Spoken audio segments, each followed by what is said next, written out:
Halo, selamat pagi. Salam sehat, salam semangat untuk Sobat Sehat Rumah Sakit Panti Waluyo. Kembali hari ini bersama kami dari Prognosa, program Ngobrol Santai Rumah Sakit Panti Waluyo, Surakarta.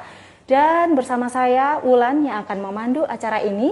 Juga telah hadir di sini Ibu Yesinta Evariana Permatasari, Sarjana Gizi, selaku ahli gizi di Rumah Sakit Panti Waluyo, Surakarta. Selamat pagi Ibu Yesinta. Selamat pagi Mbak Wulan. Bagaimana kabar hari ini Ibu? Luar biasa baik. Oke, baik. Terima kasih sekali Ibu, kami haturkan hari ini Ibu sudah berkenan hadir dan bergabung di Prognosa kita siang hari ini. Dan hari ini Selasa tanggal 25 Januari 2022 bertepatan dengan Hari Gizi Nasional, dan Persagi, Persatuan Ahli Gizi Indonesia, mengusung tema yang sangat menarik, yaitu aksi bersama cegah stunting dan obesitas.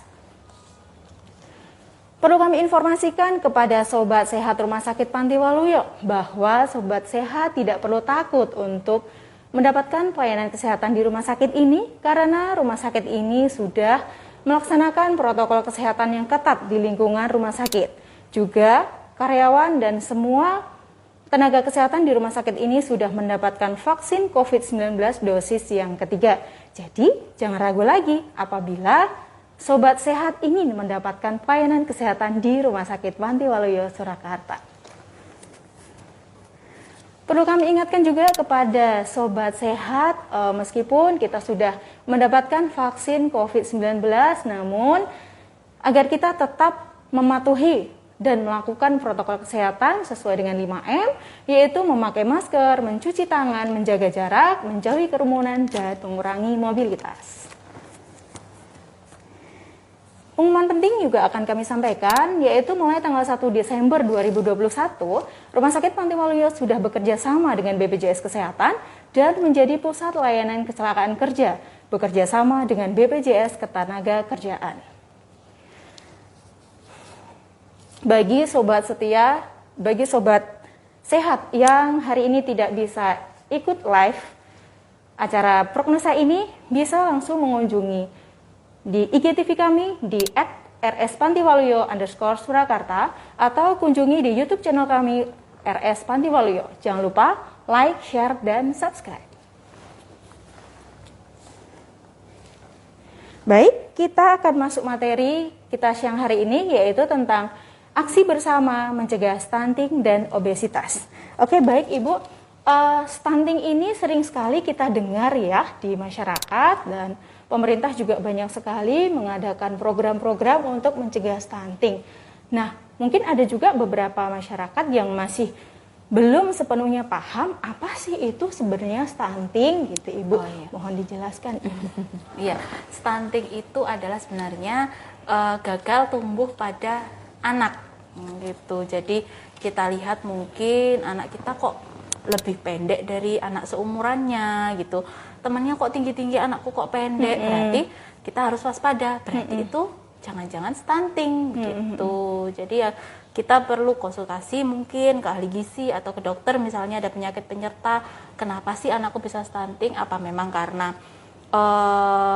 selama masa kehamilan, atau memang karena gizinya waktu dia bayi, atau memang gizinya sekarang. Jadi Bapak Ibu di rumah ya perlu tahu seperti itu gitu. Oke. Apabila ini Ibu, saya mau tanya, anak kita kalau dibandingkan dengan balita seusianya, itu memang dia terlihat lebih pendek atau lebih kurus, tetapi dia sehat-sehat aja tuh, lincah-lincah aja, itu gimana kita menyikapinya? Apakah tetap harus kita bawa ke layanan kesehatan, atau seperti apa kita sebagai orang tua menanggapi hal itu? Oke, kayaknya sih seperti tadi misalnya, anakku pendek, tapi kok misalnya di KMS berat badannya paling enggak naik terus ya. Tapi misalnya berat badannya kan kita bisa lihat di KMS, mungkin di garis merah, boleh di garis merah tapi harus naik terus, begitu. Iya, jadi iya. Mungkin stuntingnya bisa jadi karena gizi kita waktu kehamilan, mungkin ada yang kurang. Jadi ketika sudah terjadi stunting, berarti kita harus tumbuh kejar. Jadi paling tidak kita lengkapi gizi anak tersebut supaya berat badannya naik terus gitu. Dikejar lah biar dia sama dengan teman-temannya. Mungkin tingginya nanti nggak akan sama, tapi paling tidak dia sehat, nggak sakit-sakitan gitu. Berarti meskipun anak kita sehat, jarang sakit, namun kalau perawakannya itu lebih pendek dari teman-teman seusianya, kita juga harus tetap waspada ya. Tetap harus gimana caranya untuk dia tumbuh kejar tadi Ibu ya. Oke, baik Ibu, menarik sekali ya Ibu ya. Terus saya mau tanya nih Ibu, penyebab stunting itu apa aja sih Bu? Kenapa anak-anak ada yang bisa tumbuh secara baik, ada yang bisa tumbuh tadi kurang maksimal tadi, penyebabnya apa ya Ibu ya? Pertama kita lihat dari riwayatnya dulu ya. Riwayatnya dulu tidak langsung ujuk-ujuk tiba-tiba anaknya pendek. Oh ini keturunan nih bapak ibunya pendek, jangan bilang begitu karena banyak loh anak yang lebih tinggi dari orang tuanya tinggi badannya, ada yang lebih tinggi dari bapaknya. Masa bapaknya segini, anaknya segini, anaknya lagi segini, nanti lama-lama tambah pendek jadi kita lihat riwayatnya, mungkin dari kehamilan pertama si ibu, apakah dia sudah cukup nutrisinya, atau misalnya ketika ibu hamil pertama 3 bulan pertama mual muntah, mual muntah kan nggak melulu terus nggak mau makan gitu kan, kebanyakan aku mual nih gitu, muntah-muntah karena hamil ya, mungkin karena hamil dia terus nggak mau makan sama sekali gitu, padahal kasihan bayinya gitu, dia nggak dapat nutrisi gitu kan. Jadi kalau memang mual muntah, dimakan apa aja yang bisa dimakan gitu, misalnya doyannya lagi telo, ya telo aja yang dimakan, enggak apa-apa gitu. Doyannya apa ya, biasanya ibu-ibu mangga. Oke, mangga juga bervitamin, it's okay, enggak apa-apa. Jadi gitu. Apa yang bisa diterima saat itu gitu ya Ibu yang ya. Bisa diterima yang langsung, penting ada asupan, ada yang masuk. Jangan sampai tidak ada nutrisi sama sekali dan berat badan janinnya gagal untuk berkembang begitu. Jadi ibu hamil harus makan lebih banyak dari biasanya memang. Tapi untuk 3 bulan pertama misalnya mual muntah, oke lah apa yang bisa dimakan. Tapi setelah mualnya hilang, biasanya di atas 3 bulan mualnya berangsur-angsur hilang, makanlah lebih banyak dari biasanya dan utamakan banyak jenis sayur, banyak jenis buah, banyak jenis lauk pauk gitu ya. Jadi jangan melulu hanya misalnya makanan instan, nah mie instan, apa-apa yang instan itu juga nggak bagus ya untuk perkembangan si baby nanti. Nah setelah dilihat riwayatnya waktu hamil gitu ya, oke, ibunya sudah makan lebih banyak gitu ya. Kita lihat dia minum vitamin enggak, sama dokter kan biasanya dikasih vitamin ya, zat besi dan lain-lain gitu ya. Kadang tiap hari makan vitamin kan kita juga enak ya, kita sebagai ibu-ibu tiap hari vitamin juga enak ya. Benar sekali bosen gitu nelan vitamin gitu, tapi ya tetap harus, namanya juga demi bayi ya. Nah vitaminnya sudah, terus setelah nanti melahirkan 6 bulan pertama ASI eksklusif. Nah itu harus dan tidak boleh ditawar karena ASI eksklusif, ASI dari ibunya sendiri itu memberikan daya tahan tubuh yang lebih besar untuk si baby, jadi lebih jarang sakit, lebih sehat perkembangannya lebih, karena ASI kan lebih cepat diserap untuk pencernaan si bayi. Daya tahan tubuh lebih bagus lebih bagus lah, pencernaannya juga lebih bagus nantinya. Jadi ketika dia memulai MPASI-nya di atas 6 bulan, itu pencernaannya udah siap. Gitu.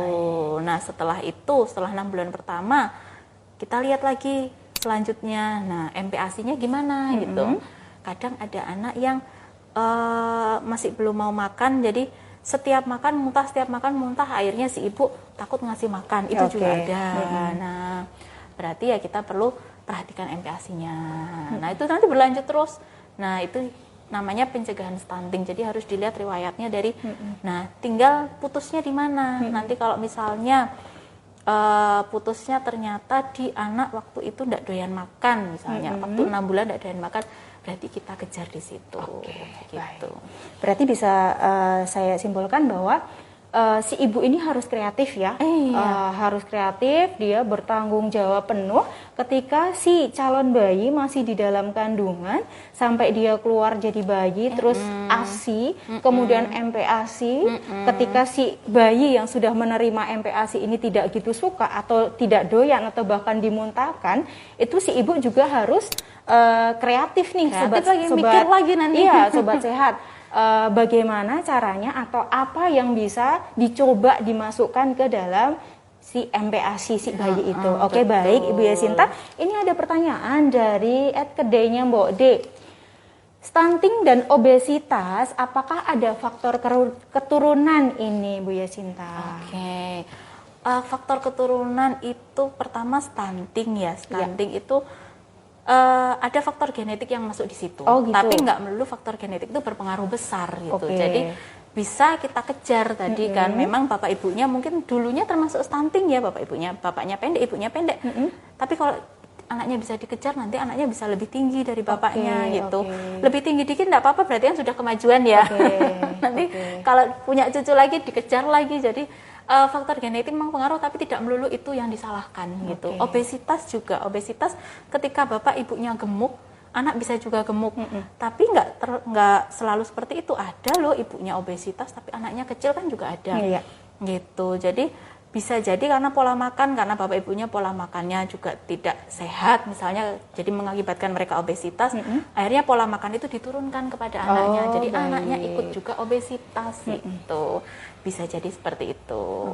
Berarti kalau misalnya orang tua perawakannya pendek, bisa jadi ada riwayat stunting di zaman dulu yang mungkin tidak terdeteksi jalan gitu aja seperti itu, ternyata diturunkan ke anak-anaknya. Artinya bahwa kita sebagai orang tua masih bisa mengusahakan yang lebih baik untuk anak.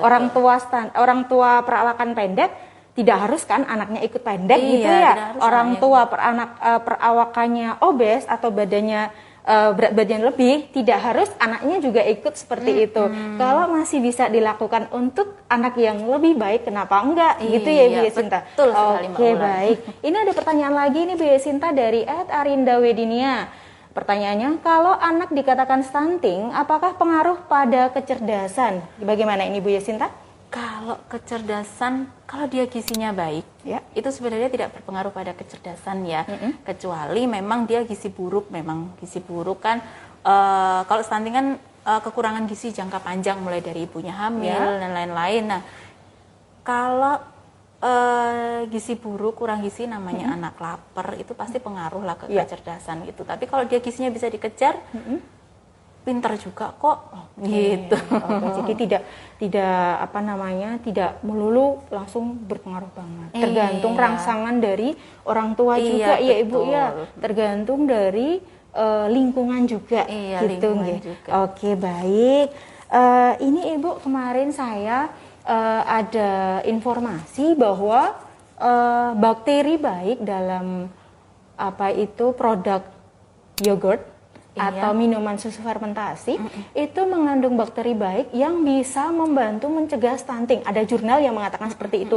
Nah, ini hubungannya gimana Ibu? Antara bakteri baik dalam usus dihubungkan dengan pencegahan stunting. Ini jalannya kemana ya Ibu ya? Banyak yang bingung ya. Iya. Hubungannya yang mana gitu? Ya. Pertama, memang kita sedang menggalakkan yogurt untuk anak-anak. Nah, pengaruhnya apa sih? Yogurt itu mengandung bakteri baik, lactobacillus gitu. Masing-masing yogurt punya bakteri baik sendiri-sendiri ya.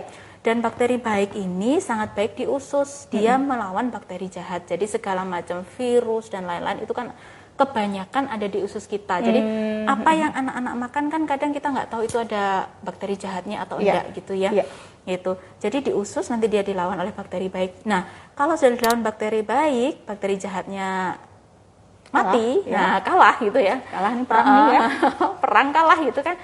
Otomatis pencernaan si anak jadi lebih sehat. Nah, ketika jadi lebih sehat, penyerapannya maksimal, jadi anak makan apapun, semuanya jadi nutrisi untuk tubuhnya. Nah, jadinya dia perkembangannya bagus. Jadi mungkin dari hamil juga mengkonsumsi yogurt juga bagus. Jadi apa yang dimakan ibunya terserap semua dan tersalurkan semua ke janinnya. Itu juga bagus. Jadi pertama mencegah stunting, pasti bisa mencegah stunting karena gizinya semuanya terserap gitu. Dengan baik, dan anak jadi tidak sering diare, tidak sering sakit. Kalau sakit kan nafsu makannya pasti menurun. Gitu. Oke, berarti yogurt ini berperan dalam peningkatan kesehatan saluran cerna. Dan saluran cerna yang baik ini meningkatkan fungsi penyerapan yang akhirnya dapat mengoptimalkan tumbuh kembang si anak dan akhirnya mencegah stunting. Gitu ya jalannya ya Bu Yasinta. Oke, baik. Lalu Bu Yasinta, tadi kan kita bicara tentang pencegahan. Lalu nih, kalau sudah ada anak yang mengalami stunting, sudah ditemukan nih 1-2 anak.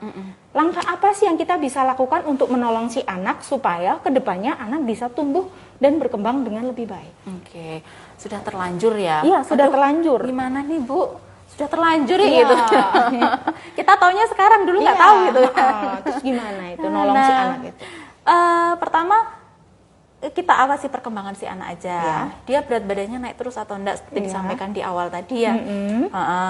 Ditimbang berat badannya, diutamakan berat badan harus naik terus seiring dengan pertumbuhannya, bukan berat badan naik terus jadi obesitas ya. Karena nanti tema kita kan obesitas juga. Itu naik terus naik itu ya. Terus yang kedua, selain stunting, selain dia pendek, dia keterlambatannya di mana dulu gitu. Keterlambatan apakah memang pengaruh ke kecerdasannya, misalnya keterlambatan bicara, keterlambatan untuk aktivitas atau apa, kita kejar di situ. Gitu. Misalnya dia ngomongnya, anak saya kok nggak ngomong-ngomong ya, ini udah umur berapa, yang temennya udah pada cerewet dia belum mau ngomong gitu. Bisa jadi ada sekarang namanya terapi bicara juga ada, untuk anak-anak juga ada gitu. Cuman memang di RS Panti Waluyo belum ada gitu kan, bisa ke fisioterapi yang lain gitu ya. Kita kejar di mana. Nah, setelah itu kita perhatikan gizi si anak juga gitu, diperhatikan apakah sudah mencukupi kebutuhan dia gitu. Tadi kan anak yang sudah terlanjur stunting itu bisa kita kejar walaupun nanti tidak optimal, tidak seperti anak lainnya yang sudah tinggi-tinggi gitu kan gitu, tapi kita masih bisa kejar untuk gizinya gitu, supaya dia tumbuhnya tetap bagus, tetap sehat, tetap nanti jadi anak pintar juga gitu. Paling enggak meskipun terlambat tetap ada effortnya, tetap ada kita usaha untuk ngejar itu. Paling enggak dia meninggalkan status stuntingnya itu ya, biar enggak dia nanti menimbulkan dia nanti dewasa jadi orang yang stunting juga, menurunkan ke keturunannya juga begitu, nanti jadi lingkaran yang nggak putus-putus begitu ya Bu Yasinta ya. Oke, baik, menarik sekali Bu Yasinta. Ini ada pertanyaan lagi dari @ferry_y_p. Tadi terkait yogurt. Di usia berapa anak boleh minum yogurt? Di usia berapa ya Bu Sinta? Anak boleh minum yogurt dari usia 1 tahun sudah boleh. Sudah boleh. Ketika dia sudah boleh makan makanan dewasa kan 1 tahun ya. Iya. Itu sudah boleh minum yogurt, tidak sudah masalah. Boleh, ya? Lalu untuk ini Bu Yasinta, di pasaran itu kan banyak sekali varian minuman fermentasi itu. Ada yang rasa blueberry, ada strawberry, coklat dan sebagainya. Mengingat sistem pencernaan anak-anak kan belum terlalu kuat. Nah, itu pilihan varian yang aman untuk anak-anak itu yang seperti apa Bu Sinta? Varian yang aman ya, kita takutnya dikasih rasa-rasa di luar yang diperbolehkan ya. Sudah ada pemanisnya juga. Ada pemanisnya, apalagi rata-rata yogurt itu pasti manis banget gitu ya. Kita pilih yang plain dulu aja. Pilih yang plain, vanilla dulu. Boleh sih rasa-rasa cenderung ke memang itu rasa buah asli gitu, tapi kan kadang nggak tahu gitu kan. Plain dulu, rasa-rasa boleh lah, misalnya anak pengen strawberry, pengen yogurt, ya seminggu sekali, cuman lebih sering plain nggak apa-apa. Gitu. Baik. Oke, baik Bu Yasinta, tadi kan terkait dengan yogurt itu sebagai salah satu sumber bakteri baik untuk usus. Lalu untuk beberapa anak nih yang ternyata dia ada riwayat alergi susu sapi, mengingat bahwa yogurt ini kan banyak dibuat dari susu sapi, itu apakah ada sumber bahan makanan lain Bu Sinta yang dia juga mengandung bakteri itu yang aman dikonsumsi untuk anak-anak? Ada nggak sih?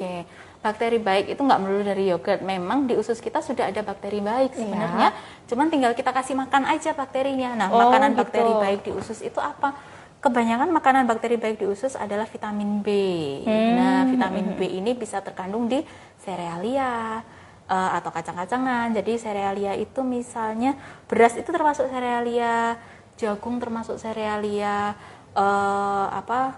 havermut juga termasuk. Nah, jadi lebih sering banyak makan yang berserat. Serealia itu juga memberi makan usus, bakteri baik di usus gitu ya. Berarti artinya untuk mendapatkan pencernaan yang baik, kita tidak melulu harus memasukkan si bakteri itu ke dalam perut anak kita, tetapi kita bisa mensupport bakteri baik yang sudah ada supaya bisa tumbuh dengan baik si bakteri itu. Begitu ya Bu Yasinta. Termasuk juga misalnya kalau susu alergi sapi pasti ada susu kedelai kan sebagai gantinya ya. Susu kedelai itu juga mengandung vitamin B gitu. Jadi tidak masalah sih sebenarnya untuk alergi. Banyak sekali ya varian bahan makanan yang sebenarnya itu bisa bersifat sebagai pendukung bakteri baik atau mengandung bakteri baik begitu Bu Sinta. Oke, baik. Nah, ini Bu Yasinta untuk anak-anak yang ternyata kasus stuntingnya ini sudah tertangani, dia sudah bisa naik berat badannya,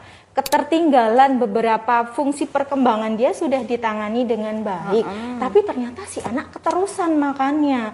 Jadi karena dikasih vitamin, kemudian dia jadi kayak istilah Jawanya itu semego. Nah, jadi dia nafsu makannya tuh luar biasa, pengennya makan terus, dan pada akhirnya dia berat badannya jadi berlebih, jadi obes ketika dia dewasa. Ini gimana cara menanganinya, Bu Sinta? Nah, itu berbahaya ya. Sudah terlanjur kasih vitamin. Tiap nggak mau makan vitamin, tiap nggak mau vitamin. Akhirnya ketika dia keterusan, makannya jadi banyak. Pertama seneng makan sehari 4-5 kali, seneng ya gitu. Tapi lama-lama ketika dia sudah mulai masa pertumbuhan, di usia SD kelas 6 atau SMP, mulailah dia melebar gitu kan. Waduh. Terus kita bingung nyetopnya, jangan makan terus gitu. Dulu dikejar-kejar supaya makan, sekarang di stop. Itu gimana? Masa iya anak minta makan kita nggak kasih? Gitu. Nah, ini caranya supaya anak tidak obesitas. Pertama, ya tergantung pola makannya tadi ya. Kembali ke pola makan ya. Kembali ke pola makan. Nah, tinggal ngepusnya si anak atau mendorong si anak untuk makan banyak karbonya atau banyak seratnya gitu. Jadi mulai awal dia makan diperkenalkan sayur, buah, kemudian cemilan yang sehat, jadi bukan gorengan, bukan yang berlemak, bukan yang berminyak gitu ya. Jadi diperkenalkan seperti itu. Jadi makan itu harus pakai sayur gitu. Itu dari kecil harus diperkenalkan, karena ketika kecil mulai pilih-pilih, kita nggak tahu besar nanti akhirnya dia nggak suka sayur begitu. Jadi dibiasakan isi piringku seperti yang dicanangkan Persagi tahun-tahun yang lalu itu 1/4 nasi, 1/4 lauk, 2/3 sayuran, paling tidak separuh sendiri sudah sayur dan buah. Nah, nasinya hanya 1/4 bagian. Tapi piringnya jangan besar-besar ya. Itu dibiasakan makan sayur. Kalau dia suka sayur, otomatis nanti akan menghindari sendiri obesitas. Nah, terus setelah diperkenalkan pola makan, kita perkenalkan juga aktivitas fisik, jangan dikasih game terus. Jempolnya yang olahraga ya. Nah, jempolnya yang kurus dan badannya gemuk gitu. Jadi diperkenalkan aktivitas fisik. Jadi anak mungkin diajak olahraga setiap hari, diajak main di luar, di taman, mulai gitu kan. Tetap dengan protokol kesehatan ya, walaupun kita setelah menjalani pandemi Covid 2 tahun ini nggak harus di dalam rumah terus sih gitu. Kita tetap bisa keluar, tetap pakai masker, cuci tangan, pulang mandi gitu kan nggak masalah gitu. Baik, untuk Sobat Sehat Panti Waluyo, bagi yang ingin beratensi di acara ini, ingin mengajukan beberapa pertanyaan seputar tema kita hari ini, bisa langsung tulis di kolom chat. Dan ini ada pertanyaan dari @januar_arya. Pertanyaannya, bubur bayi yang ada di pasaran apakah meningkatkan resiko obesitas? Gimana ini Bu Sinta? Karena kan di pasaran itu ada banyak sekali brand bubur bayi yang masing-masing memiliki klaim keunggulannya. Ini seperti apa Ibu Yasinta menyikapinya sebagai seorang ahli gizi? Ada yang, anaknya cepet gemuk pakai ini, anaknya cepet pakai ini gitu. Bubur bayi di pasaran apakah meningkatkan resiko obesitas? Bukan bubur bayinya yang bermasalah ya, banyaknya yang masuk ke anak gitu, yang dimakan seberapa banyak. Jadi kita kan sudah tahu bubur bayi itu malah produk yang pasti ada kandungan kalorinya di belakang kan. Satu saset kalorinya berapa ya, anak kita kebutuhan kalorinya berapa, dihitunglah dari situ. Jadi kalau misalnya memang anaknya doyan terus sehari jadi 5 saset kan juga enggak gitu, kita hitung kebutuhan kalorinya. Ya itulah yang diberikan ke si anak gitu. Kalau kita masak sendiri kan kadang kalori nggak bisa ngitung ya. Kalau bubur bayi malah sudah tertera kalorinya ada berapa gitu. Jadi masalahnya bukan di produknya apa, tapi di seberapa porsi sih yang kita berikan kepada si anak itu. Lalu untuk yang obesitas tadi, Berarti kita memberikan makanan kepada anak itu tidak hanya sekedar makanan itu masuk ke tubuh anak kita, tetapi juga ini ya Bu Yesinta ya, kita menanamkan pola makan yang baik kepada si anak sejak dini, dengan harapan pola yang baik itu terbawa nanti ketika dia sudah dewasa. Begitu Ibu Yesinta ya. Oke, baik. Lalu nih Ibu Sinta, apabila si masih anak-anak nih sudah terlanjur obes, dulu pas zamannya dia usia balita, dia stunting, terus tumbuh kejar, berhasil lepas dari stunting, terus kelas 6 SD ternyata dia jadi gendut banget. Nah, itu gimana ya caranya mengatasinya? Nah, menurut yang saya tahu bahwa anak kan tidak boleh diet ketat, dan untuk anak seusia itu kan cenderung pengennya ngunyah, terus pengennya makan. Pas dia minta makan lagi, mama menambah. Mama mau makan ini, masa kita nggak kasih gitu? Kan gimana, nggak tega juga nanti gitu. Anaknya nangis gulung-gulung. Nanti anaknya nangis gulung-gulung, kenapa nangis? Nggak dikasih makan gitu. Nah itu caranya gimana ya Bu Sinta supaya tetap membantu mengurangi si anak obesitas, namun tetap dengan cara yang slow bisa diterima untuk anak. Seperti itu Bu Sinta gimana ya? Oke, sudah terlanjur obesitas, wah ini setiap tahap itu ada masalahnya ya. Ada masalah. Sudah dikejar sama pemerintah biar nggak stunting, pada akhirnya obesitas gitu kan. Itu masalah lagi. Nah, salah satu kendalanya memang obesitas pada anak, kita susah untuk menurunkannya. Nah, satu-satunya cara pertama, gantilah makan si anak dengan banyak serat misalnya. Tadi dimulai belajar sayur dan buah gitu ya, belajar makan sayur. Sukanya apa sih si anak? Wortel. Oke lah, wortel agak diperbanyak dikit. Setelah itu suka buah apa? Suka buah pepaya. Oke, pepaya diperbanyak dikit. Jadi otomatis ketika dia banyak ngemil buah, banyak sayurnya, nasi kan akan sedikit sendiri. Jadi dia kenyang tapi kan banyak asupan sayuran, buah dan yang masuk. Nah, biasakan sebelum makan buah dulu dek gitu. Habis makan buah baru makan nasi gitu. Jadi nanti nasinya otomatis lama-lama berkurang gitu. Itu yang pertama. Yang kedua, anak SD itu kan masih seneng aktivitas ya, masih seneng bermain gitu ya. Masih seneng lari-lari ya. Ikutkanlah dia sepak bola. Ikutkanlah dia kegiatan apa, taekwondo gitu misalnya. Ikutkan kalau cewek nari gitu kan, yang aktivitas fisik. Jangan kalau anak sekarang cita-cita apa dek gitu, YouTuber gitu. Waduh ini gitu. Ceritanya YouTuber. Nah, ikutkanlah dia. Toh sekarang juga jalur prestasi untuk anak kan dibuka ya, kalau untuk sekolah-sekolah ya lah. Itu nanti akan berguna untuk masa depannya nanti. Berarti kita alihkan emosi dia untuk makan ke kegiatan-kegiatan yang positif dan banyak menggunakan fisik gitu ya. Jadi pas dia pengen makan udah teralihkan ke kegiatan yang menggunakan fisik. Oke, baik Bu Sinta. Jadi ini ada pertanyaan lagi dari @delicious_soymilk. Anak obesitas boleh dikasih jamu untuk peluntur lemak enggak? Jamu nih Bu Sinta. Aduh, jamu ini ya.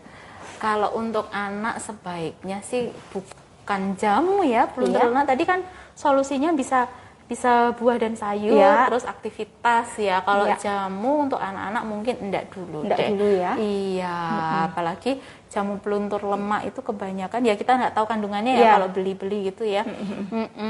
Gitu. Jadi untuk kasus obesitas pada anak ini kita tidak boleh menggunakan cara-cara yang instan begitu ya biasanya ya. Cara instan gitu ya. Supaya hasilnya juga bisa bertahan lebih lama. Oke, baik Bu Sinta. Mungkin ada pertanyaan lagi dari sobat sehat Rumah Sakit Panti Waluyo, bisa beratensi di kolom chat. Dan selanjutnya Bu Sinta, ini saya mau tanya, jadi apakah stunting ini dan obesitas ini bisa dicegah? Kalau dicegah pasti bisa. Bisa ya? Pasti bisa, karena pemerintah sekarang sedang mencanangkan itu. Aksi bersama untuk cegah stunting dan obesitas ini program pemerintah di tahun ini. Jadi kita sebagai ibu-ibu yang punya anak gitu ya, kita juga harus ikut berpartisipasi dalam hal ini ya. Jadi bukan cuman penyuluhan aja. Kita dengarkan penyuluhan, pulang bawa PMT gitu ya kalau di posyandu gitu ya. Tapi di rumah juga paling tidak dilaksanakan. Kita kan nggak mau anak kita pendek. Kalau pendek nanti di sekolah gimana? Di sekolah bukan cuman hanya ngejar pelajaran, tapi pandangan teman-teman, kadang kan takut dibully, Iya. takutnya. Nah, obes kalau terlalu gemuk juga pasti anak jadi minder, gitu, takut dibully juga. Nah, jadi tumbuhkanlah generasi yang sehat. Kita kan pengen anak kita sehat, besarnya pinter, terus nanti bisa jadi orang sukses gitu ya. Baik. Oke, Bu Sinta. Jadi dalam program pemerintah ini kita tidak hanya mempertimbangkan tumbuh kembang si anak secara fisik, tetapi juga mempertimbangkan kondisi psikis si anak nanti ketika dia berbaur dengan lingkungannya, dengan teman sekolahnya, begitu ya Bu Sinta ya. Oke, baik Ibu. Kita sampai pada penghujung acara kita di siang hari ini, dan mungkin ada kesimpulan yang bisa kita tarik. Oke, ada satu lagi pertanyaan Ibu sebelum kita mengakhiri acara ini. Karena ini adalah tema yang sangat menarik dan selalu menjadi program dari pemerintah supaya Indonesia bebas dari stunting. Ini ada pertanyaan dari @Titi Kristi. Bagaimana cara menurunkan berat badan anak obesitas tapi anaknya selalu atau cepat lapar? Kalau lapar jadi sering tantrum atau marah-marah, yang gimana nih Bu? Kayak tadi itu ya. Kalau lapar jadi gulung-gulung tadi ya. Apalagi gulung-gulungnya di tengah pasar gitu gimana? Gitu. Nah, ini kita harus seperti tadi saya sampaikan, mengalihkan pikirannya ya, mengalihkan perhatiannya dari makanan ke yang lain. Misalnya dia suka apa? Dia suka tadi taekwondo, dia suka menari, dia suka lari-lari. Oke, alihkan ke sana. Dia boleh makan, tapi asal harus ada sayurnya, bisa diberi syarat. Dia boleh makan, Dek, tapi nanti makan buah ya gitu. Misalnya anak pengen makan apa ya yang anak-anak suka ya, yang manis-manis ya biasanya ya. Yang manis, yang dingin. Yang manis, yang dingin. Pengen coklat yang ada rasa coklat, ada es yang tumpuk-tumpuk itu gitu kan, kalorinya besar. Es boba kalorinya juga besar gitu kan. Alihkan dia ke jangan boba, Dek, cincau aja gimana gitu kan gitu. Jadi kita kasih pilihan agar-agar ibunya bikin agar-agar di rumah gitu. Itu kan juga bisa pengganti boba itu kan. Agar-agar seratnya tinggi juga kan. Gitu. Walaupun misalnya agak manis dikit lah enggak apa-apa gitu. Kita alihkan perhatian anak kita ke makanan yang lain, diberi pilihan gitu. Oke, baik. Berarti ini bahwa tidak semua keinginan anak terkait dengan makanan itu harus selalu kita turutin ya. Kita tetap memberikan, tetapi dengan syarat-syarat tertentu itu tadi demi perkembangan si anak. Iya, oke, baik. Ibu Yasinta, diskusi yang sangat menarik sekali siang hari ini. Dan terima kasih sekali untuk para sobat sehat Rumah Sakit Panti Waluyo yang sudah atensi di kolom chat dan banyak sekali pertanyaan yang menarik. Semoga jawaban dari Ibu Yasinta sudah bisa memuaskan rasa ingin tahu nih para sobat sehat. Dan sebelum kami menarik kesimpulan dari diskusi kita siang hari ini, perlu kami informasikan bahwa ada program telemedicine di Rumah Sakit Panti Waluyo ini di hari Senin sampai Sabtu pukul 8 sampai 13. Nah, apa sih program telemedicine ini? Adalah telemedicine terkait dengan konsultasi gizi. Jadi, apabila sobat sehat ingin konsultasi gizi dengan ahli gizi di rumah sakit ini tetapi terhalang tidak bisa datang ke rumah sakit, tenang saja, kita ada program telemedicine ini. Untuk informasinya bisa telepon di 0271 712077 extension 01000 atau di WA, Telegram atau SMS di 0815 671 7076. Karena melalui program telemedicine ini kita bisa melakukan konsultasi gizi secara online. Dan jangan khawatir, meskipun secara online kita tetap bisa melakukan konseling secara mendalam sesuai dengan kondisi penyakit sobat sehat semuanya. Oke, baik Ibu Yasinta, kesimpulan yang bisa kita tarik dari diskusi kita pagi menjelang siang hari ini apa Ibu? Oke, kesimpulannya sama dengan pemerintah sih. Ayo bersama kita cegah stunting dan obesitas. Nah, demi masa depan bangsa kita gitu ya. Selamat Hari Gizi gitu. Oke, baik. Selamat Hari Gizi kami ucapkan kepada seluruh ahli gizi di Indonesia. Dan dengan Kesimpulan ini kami tutup juga acara prognosa siang hari ini. Semoga informasi yang kami sampaikan ini bermanfaat bagi kita semua, bermanfaat bagi ibu-ibu dalam mengasuh dan dalam memberikan nutrisi yang baik untuk anak-anak kita guna mencegah stunting dan obesitas.